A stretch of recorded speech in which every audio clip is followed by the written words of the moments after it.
నేటి ప్రత్యేక వీడియో చూడబోయే ముందు మా ఛానల్కు సబ్స్క్రైబ్ చేయండి. సుస్వాగతం. మీ జన్మలగ్నంలో కానీ 2, 4, 7, 8 గ్రహ స్థానాల్లో కానీ రాహు లేదా కేతు ఉంటే మీ జాతకంలో కొన్ని సమస్యలు రావచ్చు.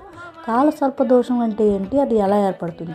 కనిపించే 7 గ్రహాలు అనగా సూర్యుడు, చంద్రుడు, అంగారకుడు, బుధుడు, బృహస్పతి, శుక్రుడు, శని గ్రహాలు రాహు మరియు కేతువు మధ్య జన్మ పట్టికలో చిక్కుని ఉంటాయి. దాన్నే కాలసర్పదోషం అంటారు. కాలసర్పదోషం గత జన్మలోని పూర్తిగాని కర్మలను సూచిస్తుంది.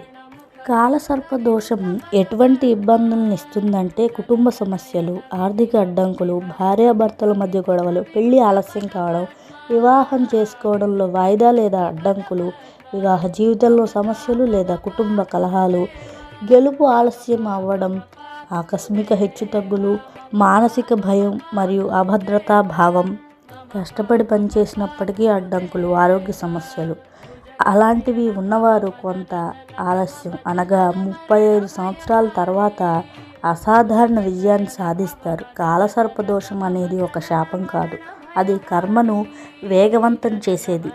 ప్రారంభ జీవితంలో పోరాటం, మధ్య జీవితంలో పరివర్తన, తరువాతి జీవితంలో అధికారం, జ్ఞానం లేదా ఆధ్యాత్మిక ఉన్నతిని ఇస్తుంది. కాలసర్పదోషానికి తేలికైన పరిష్కారం గరుత్మంతుడిని ఆరాధించడం.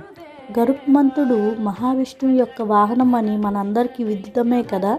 ఆయనకు అనేక ప్రత్యేక లక్షణాలు ఉన్నాయి.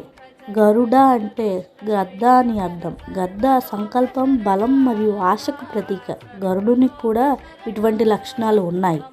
గరుత్మంతుడు తన భక్తులను రక్షిస్తాడు. ముఖ్యంగా ఆయనకు నాగులు మరియు అసురుల యొక్క ప్రతికూల శక్తులను నాశనం చేసే శక్తి ఉంది. అన్ని రకాల రాహుకేతు దోషాలు నివారించబడతాయి. అది ఎటువంటిదైనా సరే, సర్పదోషం, కాలసర్పదోషం లేదా ఏదైనా ఇతర దోషాలు ఉంటే ఆయన్ను రోజు ఆరాధించడం వల్ల అవన్నీ ఆయన సరిచేస్తాడు.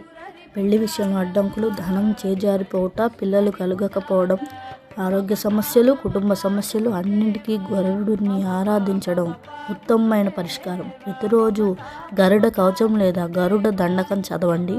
మా వీడియోస్ని లైక్, షేర్ మరియు కామెంట్ చేయండి. ధన్యవాదాలు.